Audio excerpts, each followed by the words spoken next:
Friends आज आम मटर तरकारी बहुत कम समय शिखा। तेल पकई गरम कर पियाज किसी पकईदबा। पियाज को डीप फ्राए हवा जाके किसी समय फ्राए करवा 5 ରୁ 10 मिनट फ्राए हम। हल्का पिंक कलर आसीगला आम पियाज को फ्राए करवा बंद करदे। एबे आम टमाटर पकईदबा किसी पकईकी ताको भी किसी समय फ्राए करवा। टमाटर किसी फ्राए होला मसला सहित लंका अदा रसुण पेस्ट हल्दी गुंड लंका गुंड सहित लुण जहाँ भी आवश्यक आम सब मसला पकई मसला टी को बहुत किसी समय 5 ରୁ 10 मिनट कषा। 5 ରୁ 10 मिनट कषि सारा पर आम जो डीप फ्राए हो मटर और आलू रखा जाइए आलू को आम पकईवा। आलू एवं पड़ सारी सांग मैंने आलू को किसी समय घंटी फ्राए करवा।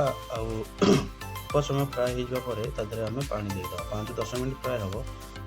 एबे पानी आम मिसेगी पानी टाक किसी समय फुटापी छाड़ीदे। पानी कम से कम 5 ରୁ 10 मिनट फुटापी छाड़ीदवाटा ठीक हम। एबे देखो फ्रेंड्स मैंने आमर मटर तरकारी रेडी हो सारी। शेष टिके गरम मसला गुंड पकई तरकारी